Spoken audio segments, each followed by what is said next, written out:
Hello friends, आप सभी का हमारे ऑनलाइन प्लेटफॉर्म स्टडी विद जी के यूट्यूब चैनल पर हार्दिक स्वागत है।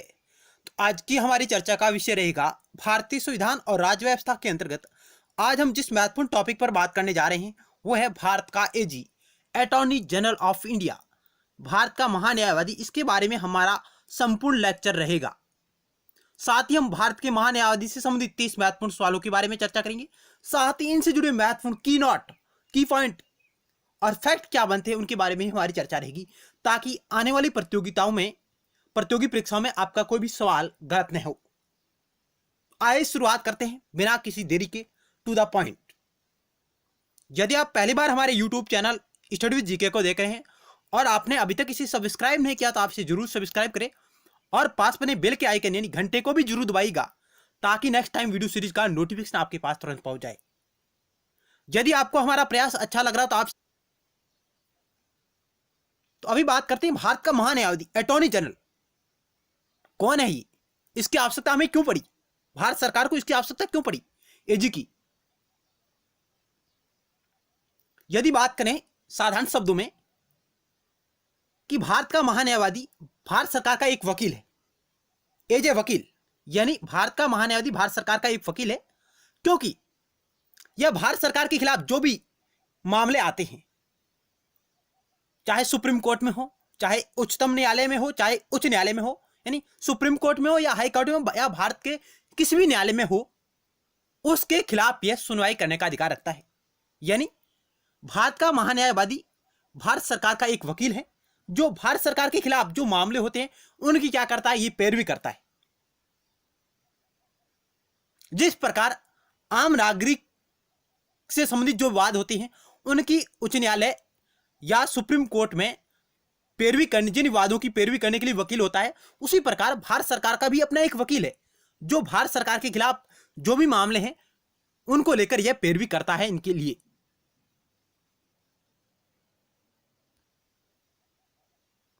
आगे हम प्रश्नों के माध्यम से इसे अच्छी तरह समझने की कोशिश करेंगे। भारत के महान्यायवादी को क्या भारतीय संविधान में इसका प्रावधान है? हाँ मित्रों, भारतीय संविधान का भाग 5, भारतीय संविधान के भाग 5 आर्टिकल 76 में भारत के महान्यायवादी के पद के बारे में बात की गई है, यानी इसके स्वतंत्र पद के बारे में भारतीय संविधान में बात की गई है। भारतीय संविधान के भाग 5 का आर्टिकल 76 इसके बारे में बात करता है। और भारत के महान्यायवादी से संबंधित आर्टिकल कौन कौन से हैं तो मैं आपको यहां बता दूं, 3 आर्टिकल सबसे महत्वपूर्ण स्थान रखते हैं।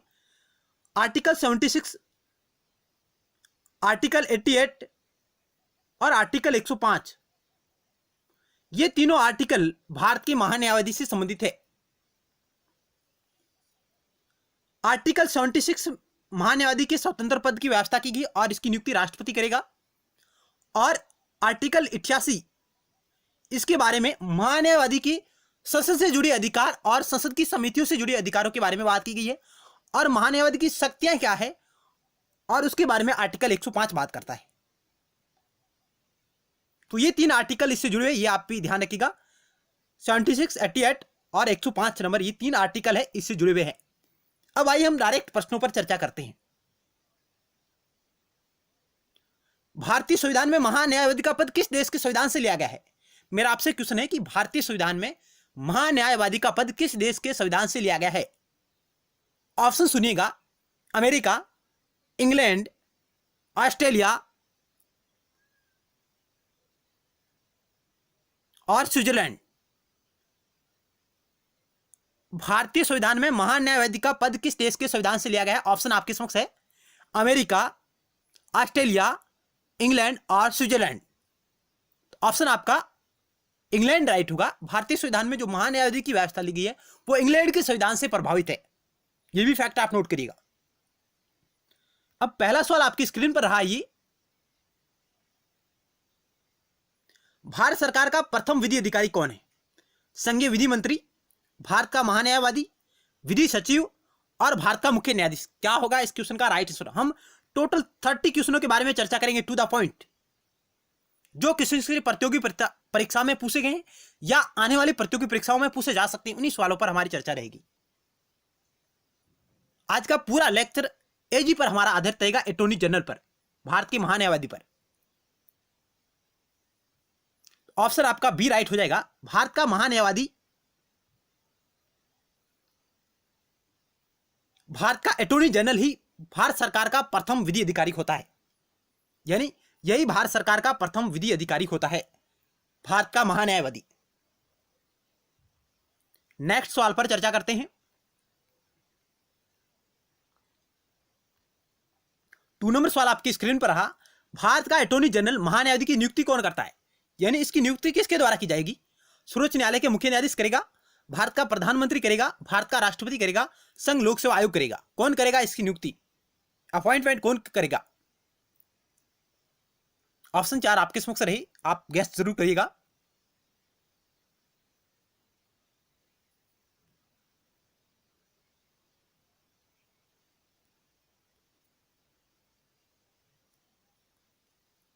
इस सवाल का ऑप्शन सी राइट होगा। भारत का राष्ट्रपति है जो अटॉर्नी जनरल यानी एजी की नियुक्ति करेगा आर्टिकल 76 के तहत,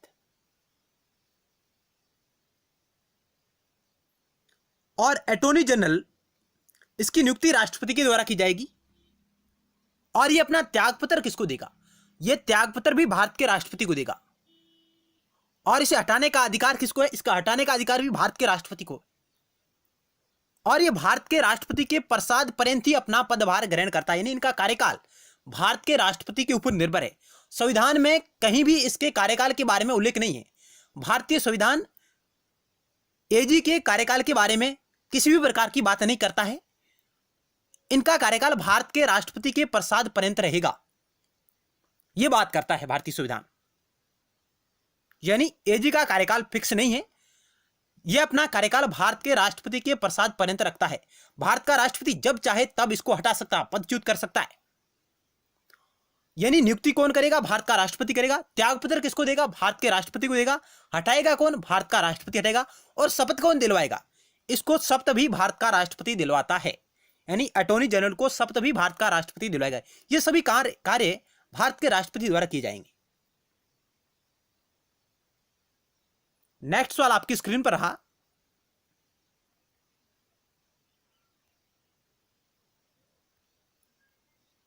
अनुच्छेद 76 और 88 भारत के महान्यायाधीश के साथ संबंधित हैं। भारत का महान्यायाधीश देश का सर्वोच्च कानूनी अधिकारी होता है और वह सभी कानूनी मामलों में सरकार की सहायता के लिए जिम्मेदार होता है, यानी वह सभी कानूनी मामलों में भारत सरकार की सहायता के लिए जिम्मेदार होता है। कौन? एजी होता है, अटॉर्नी जनरल होता है। राष्ट्रपति महान्यायाधीश की नियुक्ति करता है। जो व्यक्ति महान्यायाधीश नियुक्त किया जाता है उसकी योग्यता सर्वोच्च न्यायालय के एक न्यायाधीश होने के लायक होनी चाहिए। यह सबसे इंपॉर्टेंट फैक्ट है, आप नोट करें कि भारत का राष्ट्रपति किसे महान्यायाधीश नियुक्त करेगा, यानी भारत का राष्ट्रपति किसको महान्यायाधीश बनाएगा या उसकी नियुक्ति करेगा? भारत का राष्ट्रपति उसे महान्यायाधीश बनाएगा जो एक सुप्रीम कोर्ट में न्यायाधीश बनने की योग्यता रखता हो। यानी भारत का महान्यायाधीश उसे नियुक्त किया जाएगा जो सुप्रीम कोर्ट में एक न्यायाधीश बनने की योग्यता रखता हो। तो कहने का मेरा मतलब यह है सीधा सा कि उसकी योग्यता सर्वोच्च न्यायालय के एक न्यायाधीश के होने के लायक होनी चाहिए। तो भारत का सर्वोच्च न्यायालय में न्यायाधीश बनने की योग्यता क्या है? तो पहली योग्यता है या तो भारत का नागरिक होना चाहिए, या 10 साल के लिए उच्च न्यायालय में वकील के रूप में कार्य कर चुका हो, कार्य करने का अनुभव हो, या वह 5 वर्ष तक उच्च न्यायालय का न्यायाधीश रहा हो, यानी हाई कोर्ट का न्यायाधीश रहा हो, या वह राष्ट्रपति की नजर में एक अच्छा विधिवेता हो। ये 4 कंडीशन होनी चाहिए, इनमें से एक, चारों में से एक। यानी भारत का नागरिक होना चाहिए, या 10 साल के लिए उच्च न्यायालय में वकील के रूप में कार्य कर चुका हो, उसे अनुभव होना चाहिए, या वह 5 वर्ष तक उच्च न्यायालय में न्यायाधीश रह चुका हो, या वह राष्ट्रपति की नजरों में एक अच्छा विधिवेता होना चाहिए। ये 4 कंडीशन है इसकी, राष्ट्रपति के द्वारा जिसे महान्यायाधीश नियुक्त किया जाएगा उसके लिए। आप वीडियो को पॉज करके आसानी से पढ़ सकते हैं। चलते हैं नेक्स्ट सवाल की ओर।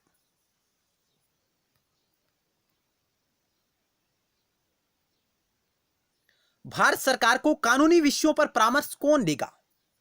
अटॉर्नी जनरल, एजी, उच्चतम न्यायालय का मुख्य न्यायाधीश, विधि आयोग का अध्यक्ष, इनमें से कोई नहीं। यानी भारत सरकार को कानूनी विषयों पर परामर्श कौन देता है? यह सवाल किसी न किसी प्रतियोगी परीक्षा में पिछले वर्षों में पूछे गए हैं। ऑप्शन आपका ए राइट हो जाएगा।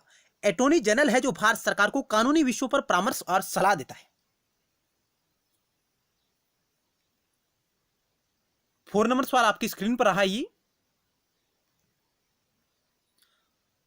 भारत सरकार का मुख्य विधि परामर्शदाता कौन है? सॉलिसिटर जनरल ऑफ इंडिया, उच्चतम न्यायालय का मुख्य न्यायाधीश, विधि मंत्रालय का सचिव, अटॉर्नी जनरल ऑफ इंडिया।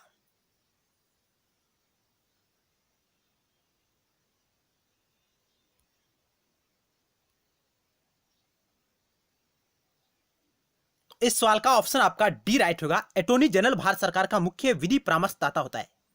अब अटॉर्नी जनरल की सहायता के लिए भी अपर महाधिवक्ता होते हैं, जिनकी कोई फिक्स संख्या नहीं, 3-4 होते हैं। यानी अटॉर्नी जनरल की सहायता के लिए भी अपर महाधिवक्ता या उप महाधिवक्ता होते हैं, जैसे कि सॉलिसिटर जनरल, उनमें से एक है आपका। ऑप्शन डी आपका राइट आंसर हो जाएगा। भारत सरकार का मुख्य विधि परामर्शदाता अटॉर्नी जनरल ऑफ इंडिया होता है।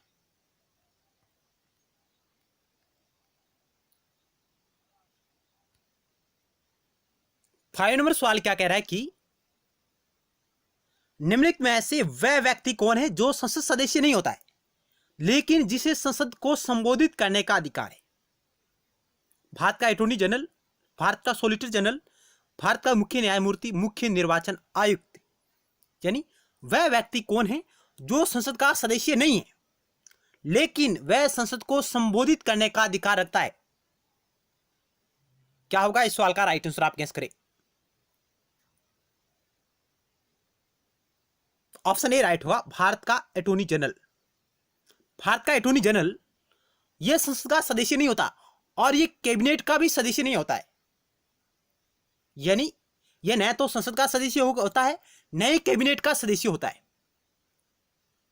न ही कैबिनेट में शामिल होता है, लेकिन इसे संसद को संबोधित करने का अधिकार है और यह संसद के दोनों सदनों में भाग ले सकता है। संसद के दोनों सदनों की बैठकों में भाग ले सकता है बिना मताधिकार के। यानी यह वोट नहीं कर सकता, संसद में वोट करने का इसको अधिकार नहीं है, लेकिन संसद के दोनों सदनों में भाग ले सकता है और उन्हें संबोधित करने का यह अधिकार रहता है। क्या यह बात भारतीय संविधान में उल्लेखित है? क्या यह बात भारतीय संविधान में उल्लेखित है? यस, उल्लेखित है। भारतीय संविधान का आर्टिकल 88 एजी के संसद के अधिकारों और संसद से जुड़ी समितियों के अधिकारों से संबंधित बात करता है। भारतीय संविधान का आर्टिकल 88 एजी के संसद के सदनों और संसद की समितियों से जुड़े अधिकारों के बारे में चर्चा करता है। ऑप्शन ए आपका राइट आंसर हो जाएगा।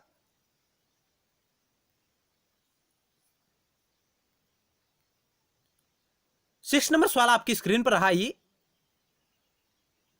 संसद के प्रत्येक सदन की कार्यवाही में संसद का सदस्य न होते हुए भी भाग कौन लेता है? हम पहले चर्चा कर चुके हैं। संसद के प्रत्येक सदन की कार्यवाही में संसद का सदस्य न होते हुए भी कौन भाग ले सकता है? ऑप्शन आपके समक्ष रही। उपराष्ट्रपति, मुख्य न्यायाधीश, महान्यायवादी, इनमें से कोई नहीं।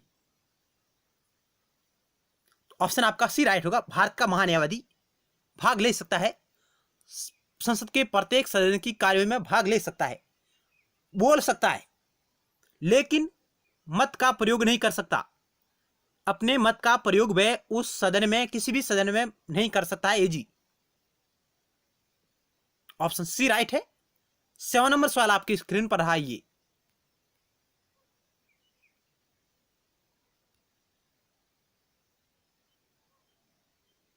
सेवन नंबर सवाल, निम्नलिखित में से कौन लोकसभा की कार्यवाही में भाग तो ले सकता है किंतु मतदान नहीं कर सकता?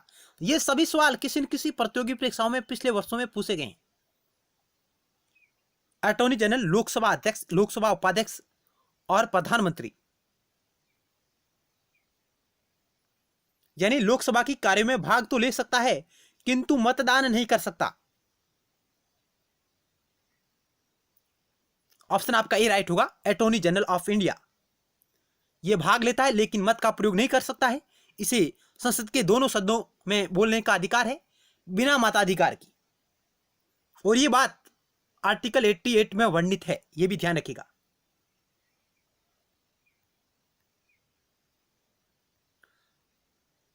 अब भारतीय संविधान में महान्यायवादी के कुछ अधिकार वर्णित है। वो इस प्रकार है, इनकी क्या अधिकार है एजी की? तो अपने कर्तव्य के निष्पादन में वह भारत सरकार की राज्य क्षेत्र में सभी न्यायालयों में सुनवाई का अधिकार रखता है।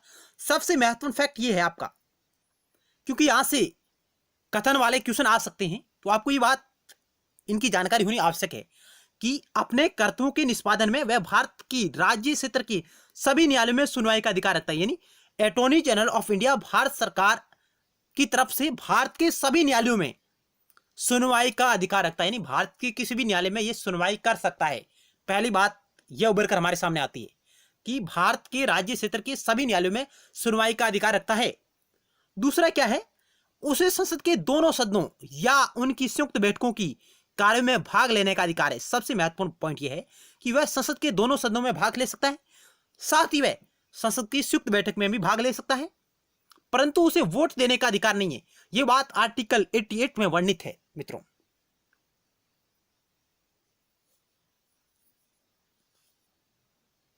नेक्स्ट बात करें, 3 नंबर पॉइंट क्या कह रहा है,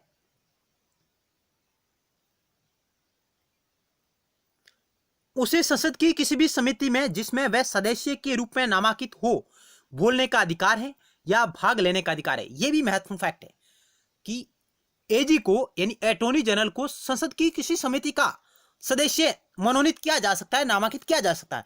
यदि उसे सदस्य नामांकित किया गया है तो वह उस समिति में बोलने का अधिकार रखेगा और भाग लेने का अधिकार रखेगा, लेकिन वोट डालने का अधिकार नहीं रखेगा।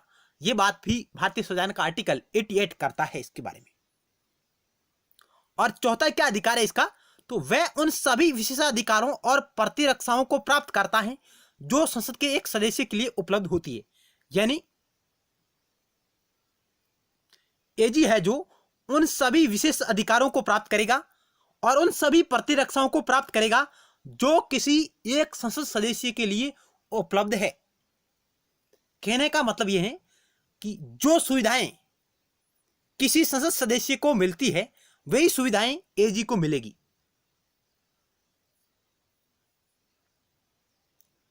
तो 8 नंबर सवाल आपकी स्क्रीन पर रहा ये,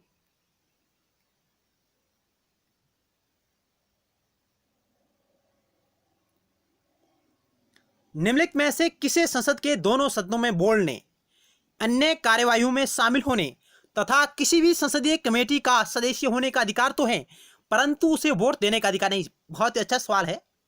सभी बातें एक ही क्वेश्चन में शामिल है कि वह संसद के दोनों सदनों में बोल सकता है, अन्य कार्यों में भाग ले सकता है और किसी भी संसदीय कमेटी का सदस्य होने का अधिकार तो रखता है, लेकिन उसे वोट देने का अधिकार नहीं है। ये सभी बातें आर्टिकल 88 में वर्णित है। और ये सभी बातें किसके संदर्भ में है, तो भारत के अटॉर्नी जनरल के संदर्भ में। ऑप्शन डी आपका राइट आंसर हो जाएगा।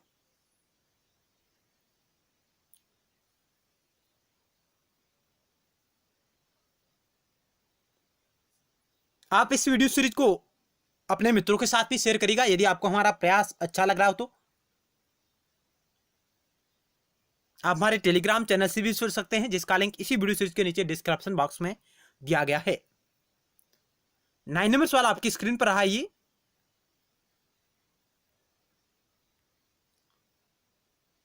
क्या भारत का महान्यायवादी संसद के किसी भी सदन या उनकी समिति की बैठक में अपना वक्तव्य रख सकता है? ऑप्शन ए हाँ, ऑप्शन बी नहीं, केवल लोक लेखा समिति में और केवल प्राक्कलन समिति में।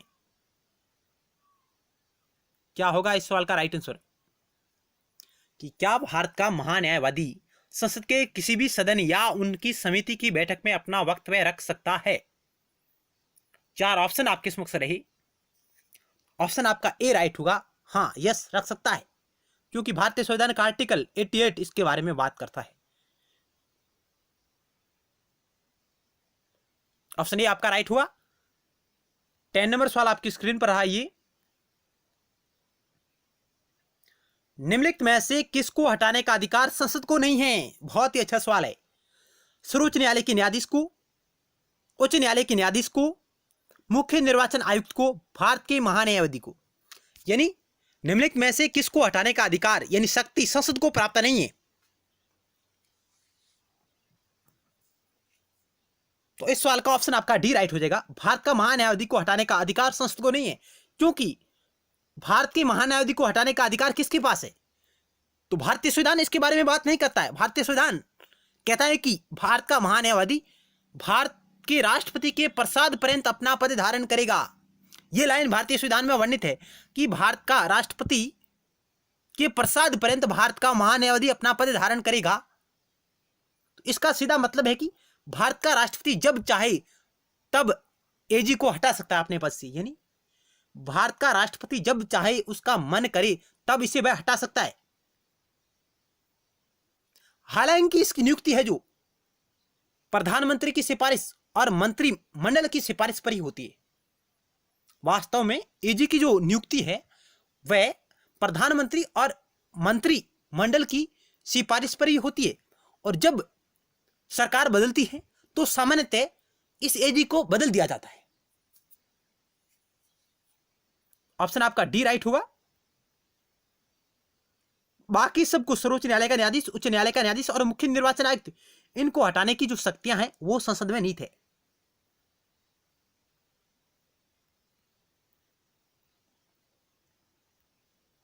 भारत का महान्यायाधीश कब तक पद धारण करता है? 2 वर्ष तक, 5 वर्ष तक, राष्ट्रपति के प्रसाद पर्यंत और प्रधानमंत्री के प्रसाद पर्यंत।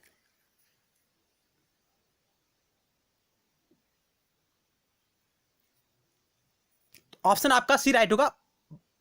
भारत का महान्यायाधीश राष्ट्रपति के प्रसाद पर्यंत अपना पद धारण करेगा। इसका कोई फिक्स कार्यकाल नहीं है कि वह 2 वर्ष तक रहे, 3 वर्ष तक रहे, 4 वर्ष तक रहे, 5 वर्ष तक रहे। कहीं आपको 3 वर्ष का कार्यकाल मिलेगा, ये बिल्कुल गलत है। यानी भारत के महान्यायाधीश का फिक्स निश्चित कोई कार्यकाल नहीं है, वह केवल राष्ट्रपति के प्रसाद पर्यंत पद धारण करेगा। यानी राष्ट्रपति चाहे तो उसे 10 वर्ष तक लगातार एजी नियुक्त कर सकता है, राष्ट्रपति चाहे तो 15 वर्ष तक उसे एजी नियुक्त कर सकता है, राष्ट्रपति चाहे तो उसे 1 साल ही रख सकता है, राष्ट्रपति चाहे तो उसे 1 महीने भी रख सकता है। तो कहने का मतलब यह है कि राष्ट्रपति के प्रसाद पर्यंत यह अपना पद धारण करता है। यदि बात करें भारत का पहला महान्यायवादी कौन था, यानी भारत का पहला महान्यायवादी एजी कौन था, भारत का पहला एजी कौन था? MC Setalvad. MC Setalvad, MC Setalvad जो भारत के पहले अटॉर्नी जनरल ऑफ इंडिया थे, तो वह 1950 से 1963 तक पद पर रहे थे। यानी 1950 से 1963 तक अपने पद पर रहे थे एमसी शीतलवाड़ा। और इनका जो कार्यकाल है वो अब तक का सर्वाधिक कार्यकाल माना जाता है। एमसी शीतलवाड़ का एजी के पद पर जो कार्यकाल है वो लगभग 13 वर्ष का कार्यकाल था, और वे सर्वाधिक कार्यकाल है। और ये भारत के पहले अटॉर्नी जनरल ऑफ इंडिया थे एमसी शीतलवाड़। यह आप फैक्ट नोट करिएगा कि भारत का पहला महान्यायवादी कौन था, तो एमसी शीतलवाड़ थी। और इनका कार्यकाल अब तक का सर्वाधिक कार्यकाल है, और ये लगातार 13 वर्ष तक रही थी, यानी 1950 से 1963 तक। तो यहां आपको 2 बातें नोट करनी कि भारत का पहला महान्यायाधीश कौन था और सर्वाधिक कार्यकाल किसका है। उत्तर होगा एमसी शीतलवाड़ का, जो 1950 से 1963 तक रहे थे। और किसके प्रधानमंत्री के कार्यकाल में रहे थे, यह बात सबसे महत्वपूर्ण है, क्योंकि यह जो कार्यकाल है ये जेएल नेहरू का था। जवाहरलाल नेहरू, पंडित जवाहरलाल नेहरू इस समय भारत के प्रधानमंत्री थे, उनके कार्यकाल में एमसी शीतलवाड़ है रही थी। एमसी शीतलवाड़ पंडित जवाहरलाल नेहरू के प्रधानमंत्री के कार्यकाल में रही थी लगभग 13 वर्ष तक लगातार। तो यह बात राष्ट्रपति के प्रसाद पर्यंत को संदर्भित करती है। नेक्स्ट सवाल आपकी स्क्रीन पर रहा 12 नंबर।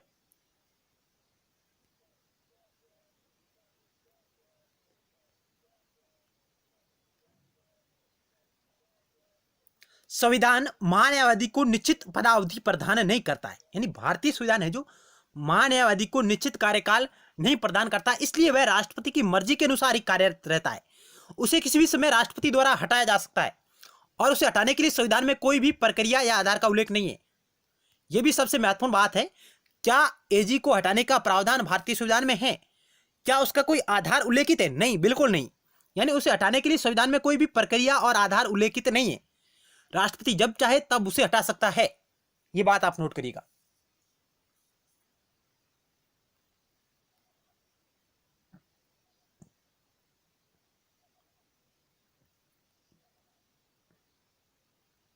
बारह नंबर सवाल आपकी स्क्रीन पर रहा है, क्या होगा इस क्वेश्चन का राइट आंसर, आप गैस करें। भारत के महान्यायवादी के संबंध में निम्नलिखित में से कौन सा कथन सही नहीं है? आप क्वेश्चन को ध्यान से पढ़िएगा। कभी कभी आपका क्वेश्चन गलत क्यों होता है? क्योंकि आप पर्सन को ध्यान से नहीं पढ़ते हैं और फिर आप देखते हैं कि पर्सन क्या कह रहा है और आपने उसे क्या समझा है। तो भारत के महान्यायवादी के संबंध में निम्नलिखित में से कौन सा कथन सही नहीं है, यह आपको चयन करना है। वह भारत सरकार का प्रथम विधि अधिकारी तो होता है, उसे भारत के समस्त न्यायालयों में सरकार का पक्ष प्रस्तुत करने का अधिकार होता है, और वह संसद में अथवा संसद की किसी भी बैठक में भाग ले सकता है, और उसे संसद की कार्य में भाग लेते समय मतदान का अधिकार प्राप्त होता है। इनमें से कौन सा कथन एजी के बारे में सही नहीं है, वो आपको चयन करना है। तो चयन करिएगा। 12 नंबर सवाल का राइट आंसर क्या होगा?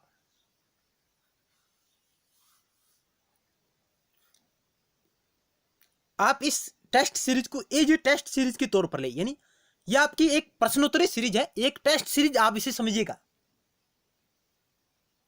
आपके कुल कितने सवाल राइट होते हैं ये भी आप आकलन करें कि आपने इस टॉपिक को पढ़ा है, क्या आपने जो पढ़ा है उससे संबंधित ये सवाल है या नहीं। आप स्वयं अपना मूल्यांकन करें।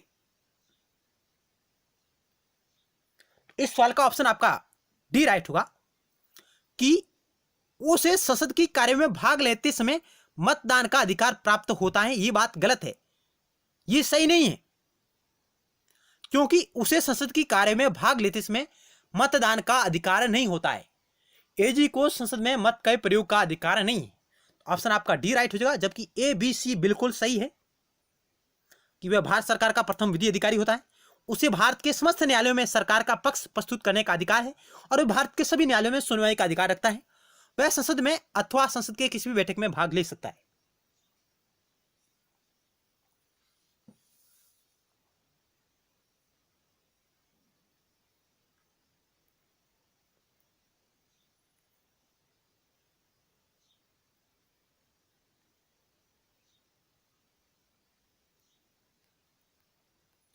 तेरह नंबर सवाल आपकी स्क्रीन पर रहा। ये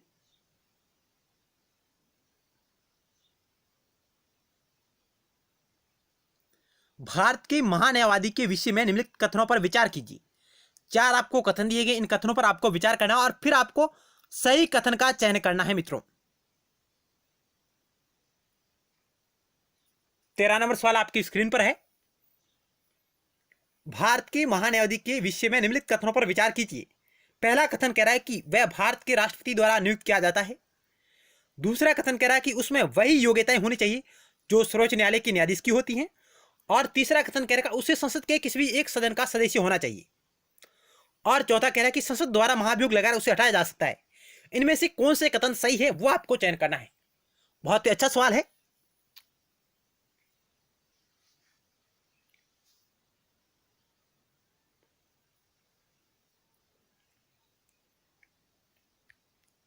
ऑप्शन ए आपका राइट आंसर हो जाएगा। पहला और दूसरा कथन बिल्कुल सही है, केवल पहला और दूसरा, जबकि तीसरा गलत है और चौथा गलत है।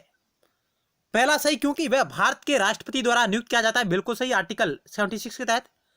उसमें वही योग्यताएं होनी चाहिए जो सर्वोच्च न्यायालय के न्यायाधीश की होती है, यह बात भी बिल्कुल सही है। उसे संसद के किसी भी एक सदन का सदस्य होना चाहिए, बिल्कुल नहीं। एजी को किसी भी संसद का सदस्य नहीं होना चाहिए, यानी किसी भी सदन का सदस्य नहीं होना चाहिए। संसद द्वारा महाभियोग लगाकर उसे हटाया जा सकता है, महाभियोग की कोई जरूरत नहीं है। राष्ट्रपति जब चाहेगा तभी इसे हटा सकता है। ऑप्शन ए आपका राइट है। पहला और दूसरा कथन बिल्कुल सही है एजी के बारे में।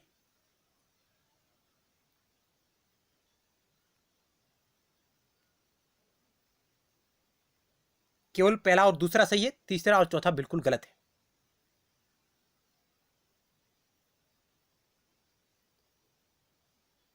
नेक्स्ट 14 नंबर सवाल आपकी स्क्रीन पर रहा। ये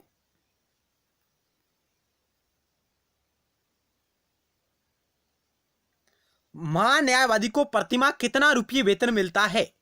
2,50,000, 2,25,000, 2,80,000 और 90,000 रुपये।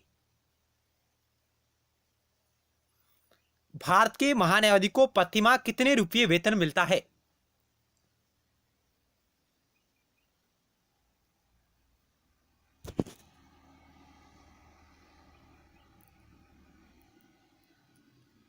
तो इस सवाल का ऑप्शन आपका ए राइट होगा।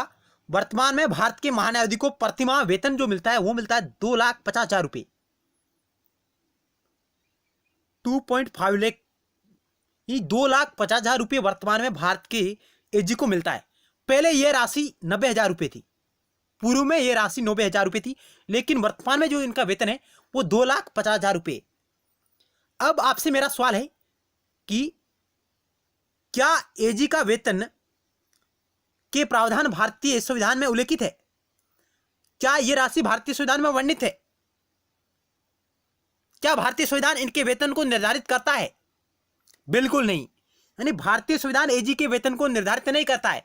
तो इसका वेतन कौन निर्धारित करेगा? राष्ट्रपति। यानी राष्ट्रपति इसकी सेवा शर्तें और इनका वेतन निर्धारित करता है। भारत का राष्ट्रपति महान्यायाधीश के वेतन को निर्धारित करता है और इनके कार्यकाल को, इनकी सेवा शर्तों को निर्धारित करने का अधिकार भारत के राष्ट्रपति को है। और भारत के राष्ट्रपति ने इनका वेतन 2,50,000 रुपये निर्धारित किया है। अब इनको जो वेतन मिलेगा वो किससे मिलेगा? इनको जो वेतन मिलता है वो भारत की संचित निधि से मिलता है। भारत की संचित निधि से इनको वेतन मिलता है। इनकी जो पेंशन और इनका जो खर्च है वो भारत की संचित निधि से वहन किया जाता है। ये फैक्ट आप नोट करिएगा। और इनका वेतन 2,50,000 रुपये वर्तमान में।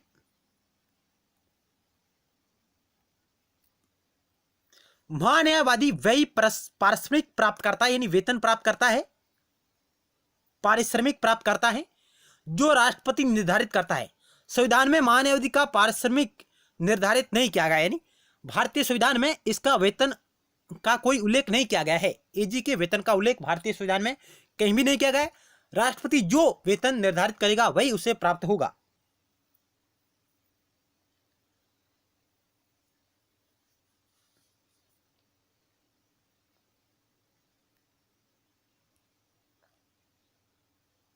पंद्रह नंबर सवाल आपकी स्क्रीन पर रहा। संविधान की किस अनुच्छेद के अंतर्गत राष्ट्रपति द्वारा भारत के महान्यायाधीश की नियुक्ति की जाती है? 52, 63, 76 और 148। ऑप्शन सी राइट होगा। आर्टिकल 76 के तहत इसकी नियुक्ति राष्ट्रपति करता है। अब जिस प्रकार भारत सरकार को सलाह देने के लिए एजी होता है, अटॉर्नी जनरल होता है, यानी भारत सरकार का जिस प्रकार वकील है अटॉर्नी जनरल, उसी प्रकार राज्य सरकार का भी एक अपना वकील होता है। राज्य सरकार का भी अपना एक एजी होता है जिसे एडवोकेट जनरल कहा जाता है। ध्यान रखिएगा मित्रों, जिस प्रकार भारत सरकार का महान्यायवादी होता है उसी प्रकार राज्य सरकार का एडवोकेट जनरल होता है। दोनों को एजी कहा जाता है। राज्य सरकार का जो वकील होता है उसे एजी कहा जाता है और भारत सरकार के वकील को भी एजी कहा जाता है। और उसको अटॉर्नी जनरल कहा जाएगा भारत सरकार के, जबकि राज्य सरकार को एडवोकेट जनरल कहा जाता है। एडवोकेट जनरल कहा जाता है। अब आपको एक मैं यह ट्रिक बताऊंगा कि एडवोकेट जनरल का प्रावधान भारतीय संविधान में कहां किया गया है। एजी का प्रावधान आपको तो भारत के एजी का प्रावधान आर्टिकल 76 में, उसी प्रकार जो राज्य सरकार का एडवोकेट जनरल होता है, एजी होता है, उसका प्रावधान कहां किया गया है? तो उसका प्रावधान भारतीय संविधान के आर्टिकल 165 में किया गया है। 165 में। अब ये किस प्रकार संबंधित है? तब आपको क्या करना है कि अटॉर्नी जनरल के जो अनुच्छेद है उनमें आपको +89 करना है। कितना करना है? +89 आपको करना है। जैसे ही आप 76 अटॉर्नी जनरल के पद के प्रावधान करता है, उसमें आप 89 जोड़ेंगे, 89 प्लस करेंगे, तब आपको आर्टिकल 165 प्राप्त होगा। अब आर्टिकल 165 एडवोकेट जनरल के पद के बारे में व्यवस्था करता है। यानी जैसे ही आप आर्टिकल 76 में 89 ऐड करेंगे तो आपको 165 प्राप्त होगा, 165, जो एडवोकेट जनरल के बारे में बात करता है। इसी प्रकार जो आर्टिकल 88 है, जो संसद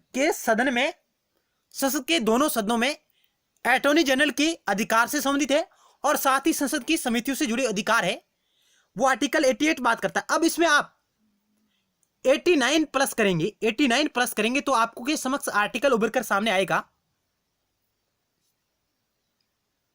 177। यानी आप 88 में 89 प्लस करेंगे तो आपके सामने आर्टिकल आएगा 177। और ये क्या बात करेगा, ये विधानमंडल में एडवोकेट जनरल के क्या अधिकार है और विधानमंडल से जुड़ी समितियों में एडवोकेट जनरल के क्या अधिकार है उसके बारे में बात करेगा राज्य सरकार के अंतर्गत। यानी राज्य सरकार का जो एडवोकेट जनरल होता है उसके बारे में बात करेगा आर्टिकल 177, उसके अधिकारों के बारे में बात करेगा। विधानमंडल से क्या अधिकार है एडवोकेट जनरल के और विधानमंडल से जुड़ी समितियों के क्या अधिकार है एडवोकेट जनरल से संबंधित, उनके बारे में बात करता है आर्टिकल 177। अब साथ ही मैं आपके समक्ष बात करूंगा आर्टिकल 105। आर्टिकल 105 जो अटॉर्नी जनरल से संबंधित है उसके बारे में कुछ प्रावधान करता है। तो इसमें आप 89 प्लस करेंगे तब आपके समक्ष आर्टिकल उभरकर सामने आएगा 194। तो यह बात करेगा एडवोकेट जनरल के बारे में, विधानमंडल से संबंधित एडवोकेट जनरल के बारे में, उसकी शक्तियों के बारे में यह प्रावधान करेगा। एडवोकेट जनरल की शक्तियों के बारे में प्रावधान करता है आर्टिकल 194। तो यह आप यहां ट्रिक नोट करिएगा कि आपको क्या करना है कि जो अनुच्छेद अटॉर्नी जनरल के हैं उनमें आपको प्लस करना है 89, उनमें आपको 89 प्लस करना है। तो आपके समक्ष राज्य सरकार के एडवोकेट जनरल के अनुच्छेद आपके समक्ष उभर कर सामने आएगी। वही शक्तियां राज्य सरकार के अंतर्गत एडवोकेट जनरल की होती हैं।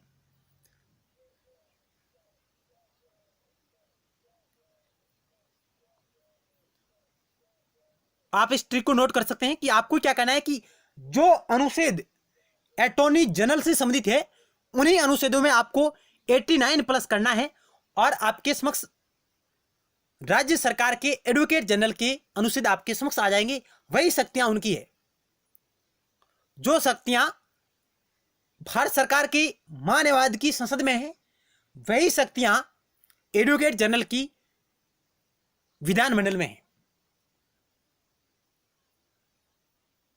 चलते हैं नेक्स्ट सवाल की ओर।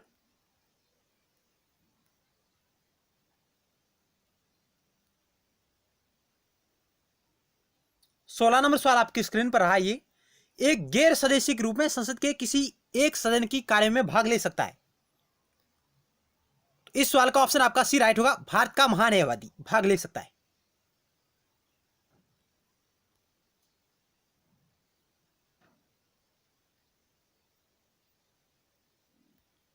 नेक्स्ट 17 नंबर सवाल आपकी स्क्रीन पर रहा। ये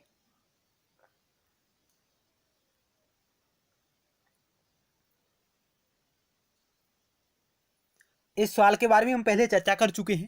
तो ऑप्शन आपका सी राइट होगा, attorney general of India. Article 88 इसके बारे में बात करता है। 18 नंबर सवाल आपकी स्क्रीन पर रहा। ये निम्नलिखित में से कौन राष्ट्रपति के प्रसाद पर्यंत अपना पद धारण करता है? भारत का नियंत्रक एवं महालेखा परीक्षक, मुख्य निर्वाचन आयुक्त, लोकसभा अध्यक्ष, भारत का महान्यायवादी। इनमें से वह कौन है जो भारत के राष्ट्रपति के प्रसाद पर्यंत अपना पद धारण करेगा? चार ऑप्शन आपके समक्ष रही, क्या होगा इस सवाल का राइट आंसर आप चयन करिएगा। तो ऑप्शन डी राइट होगा, भारत का महान्यायवादी है जो राष्ट्रपति के प्रसाद पर्यंत अपना पद धारण करता है, जबकि ये तीनों लोग भारत के राष्ट्रपति के प्रसाद पर्यंत अपना पद धारण नहीं करते हैं। ऑप्शन डी राइट होगा।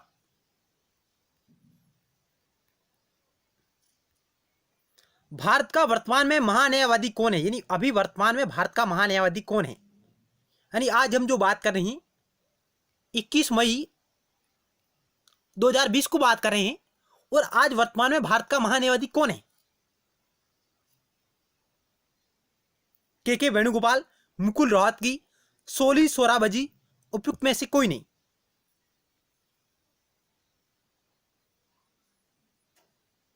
इस सवाल का ऑप्शन आपका ए राइट होगा, के वेणुगोपाल वर्तमान में भारत के अटॉर्नी जनरल है, एजी है, भारत सरकार के एजी है के वेणुगोपाल। और ये 15वें नंबर के, यानी कौन से नंबर पर है, कौन से नंबर के एजी है, तो 15वें नंबर के एजी है के वेणुगोपाल। इनसे पूर्व 14 एजी नियुक्त किए जा चुकी हैं।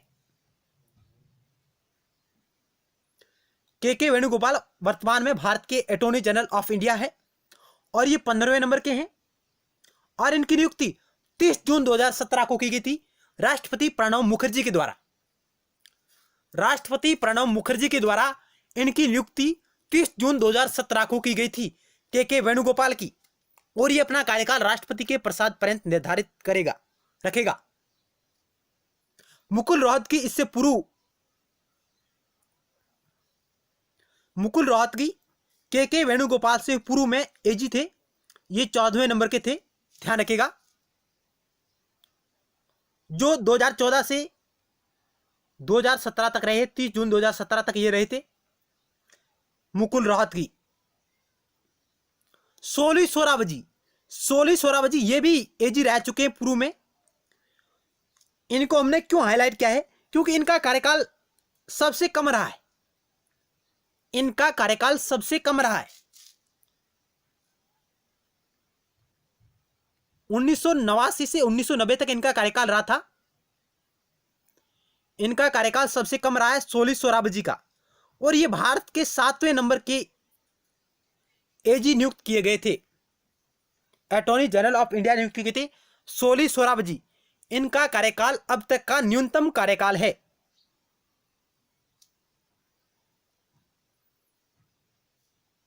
सर्वाधिक कार्यकाल किसका है, तो एमसी सीतलवाड़, जो भारत के पहले महान्यायवादी थे, 1950 से 1963 तक रहे हैं, लगभग 13 वर्ष तक ये रहे हैं, और ये भारत के पहले महान्यायवादी थे और इनका कार्यकाल सर्वाधिक था।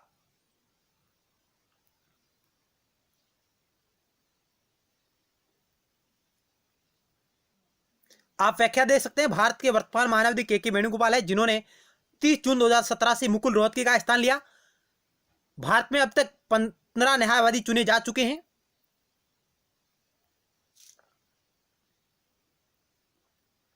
भारत के अटॉर्नी जनरल भारत सरकार का मुख्य कानूनी सलाहकार होता है और भारत के सर्वोच्च न्यायालय में सरकार का मुख्य वकील होता है। और भारत का अटॉर्नी जनरल को संविधान की धारा 76(1) के तहत भारत के राष्ट्रपति द्वारा नियुक्त किया जाता है। वह राष्ट्रपति के प्रसाद पर्यंत अपने पद पर रहता है और इस देश का सर्वोच्च कानूनी अधिकारी भी कहा जाता है। इस देश का सर्वोच्च कानूनी अधिकारी, विधि अधिकारी कहा जाता है। भारत के वर्तमान में अटॉर्नी जनरल के वेणुगोपाल है, उन्हें भारत के राष्ट्रपति प्रणब मुखर्जी द्वारा नियुक्त किया गया था। उन्होंने औपचारिक रूप से 30 जून 2017 से अपना पद ग्रहण किया था। यह फैक्ट आप नोट करें।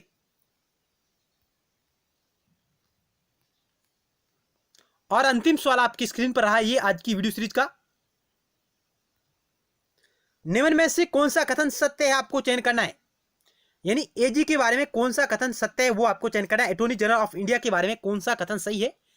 महान्यायवादी केंद्रीय कैबिनेट का सदस्य नहीं होता, संसद के दोनों सदनों की बैठक में भाग ले सकता है, उसे निजी विधिक कार्रवाई करने से रोका जा सकता है। इनमें से आपको सही कथन का चयन करना है एजी के संबंध में।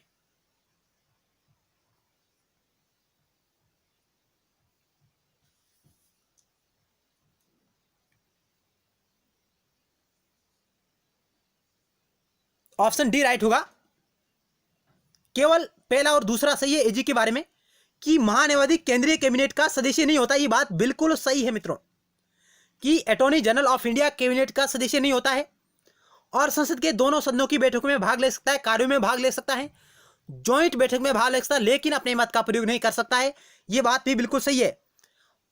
अब कथन तीसरा, उसे निजी विधिक कार्रवाई से रोका जा सकता है, क्या यह बात सही है? बिल्कुल नहीं है। उसे निजी विधिक कार्रवाई करने से नहीं रोका जा सकता। यानी एजी को, अटॉर्नी जनरल ऑफ इंडिया को आप निजी विधिक कार्रवाई करने से नहीं रोक सकते, क्योंकि वह भारत सरकार का एक पूर्णकालिक कर्मचारी नहीं होता है। Attorney general of India Bharat सरकार का एक पूर्णकालिक कर्मचारी नहीं है, इसलिए आप उसे निजी विधिक कार्रवाई करने से नहीं रोक सकते हैं। तो ऑप्शन आपका डी राइट होगा, पहला और दूसरा केवल सही है।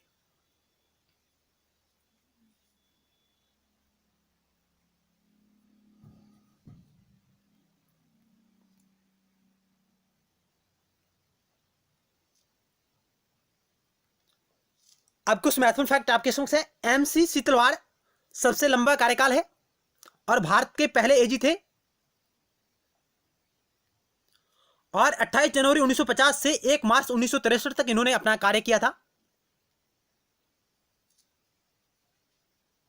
और 28 जनवरी 1950 डेट अपने आप में महत्वपूर्ण है क्योंकि इस दिन सुप्रीम कोर्ट, भारत का सुप्रीम कोर्ट अपना कार्य करना शुरू किया था।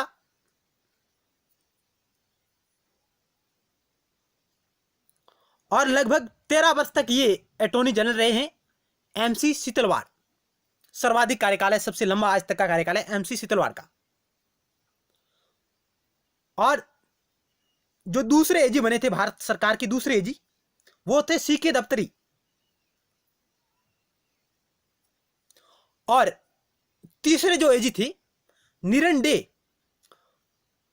इनका कार्यकाल सर्वाधिक रहा है। दूसरे नंबर पर यदि किसी व्यक्ति का सर्वाधिक कार्यकाल है, यानी पहला सर्वाधिक कार्यकाल एमसी सीतलवाड़ का है और दूसरा यदि किसी का सर्वाधिक कार्यकाल है तो वह है आपका निरन डे का। और ये 1968 से 1977 तक रहे। और कह सकते हैं कि जो पहले एमसी सीतलवाड़ है ये आपके रहे थे जवाहरलाल नेहरू के प्रधानमंत्री के कार्यकाल में, जेएल नेहरू के प्रधानमंत्री के कार्यकाल में रहे हैं लगभग। और जबकि निरन डे है ये आपके इंदिरा गांधी के कार्यकाल में रहे हैं, इंदिरा गांधी के पीएम के कार्यकाल में ये रहे हैं। जबकि सोली सोराबजी सबसे छोटा कार्यकाल इनका रहा और ये 7वें नंबर के एजी थे। तो ये कुछ महत्वपूर्ण फैक्ट है, ये आप इन्हें नोट करिएगा क्योंकि यहां से भी कभी कभी सवाल परीक्षाओं में पूछे गए हैं। अब हम एक महत्वपूर्ण फैक्ट यहां और नोट करेंगे।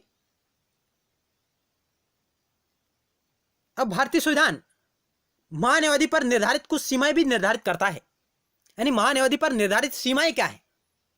तो पहली सीमा यह है कि वह अपनी राय को भारत सरकार के ऊपर थोप नहीं सकता। यानी भारत सरकार का जो एजी है, अटॉर्नी जनरल ऑफ इंडिया है, वह अपनी राय को भारत सरकार के ऊपर थोप नहीं सकता है। पहली सीमा तो यह है।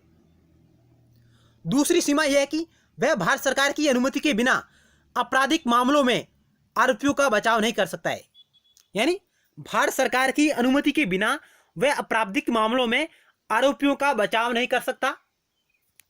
तीसरी बात यह है कि वह सरकार की अनुमति के बिना किसी भी कंपनी में एक निर्देशक के रूप में नियुक्त को स्वीकार नहीं कर सकता है। यानी पॉइंट 3 नंबर क्या कह रहा है कि वह सरकार की अनुमति के बिना किसी भी कंपनी में एक निर्देशक के रूप में नियुक्ति को स्वीकार नहीं कर सकता। कहने का मतलब यह है कि भारत का एजी किसी भी कंपनी के अंतर्गत निर्देशक का पद धारण नहीं कर सकता अपनी मनमर्जी से। यानी भारत सरकार की अनुमति के बिना वह किसी भी कंपनी में कार्य नहीं कर सकता है।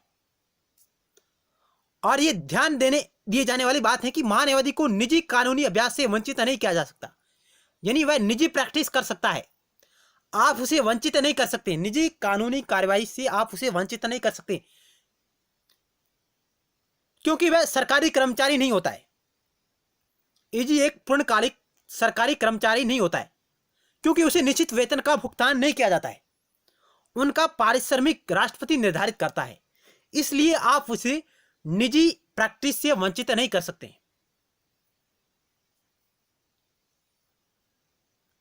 तो ये कुछ एजी की ऊपर सीमाएं हैं, निर्धारित की गई हैं और इनके अधिकार भी हैं। अटॉर्नी जनरल ऑफ इंडिया के अधिकारों के बारे में बात, इनके जो अधिकार है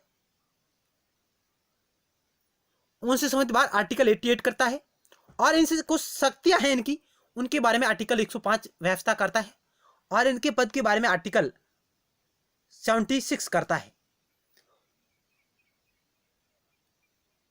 तो फ्रेंड्स, हमने इस वीडियो सीरीज के अंतर्गत अटॉर्नी जनरल ऑफ इंडिया से संबंधित महत्वपूर्ण सवालों के बारे में, साथ ही महत्वपूर्ण फैक्ट, साथ ही महत्वपूर्ण कीनोट के बारे में आपके समक्ष चर्चा की। आपको हमारा प्रयास किस प्रकार लगा, आप अपने अमूल्य सुझाव कमेंट बॉक्स के माध्यम से दीजिएगा ताकि हम नेक्स्ट सीरीज आपके समक्ष लेके आएँ और अच्छे सवाल आपके समक्ष लेके आएँ। धन्यवाद। मिलते हैं नेक्स्ट टाइम एक नए टॉपिक के साथ और महत्वपूर्ण सवालों के साथ।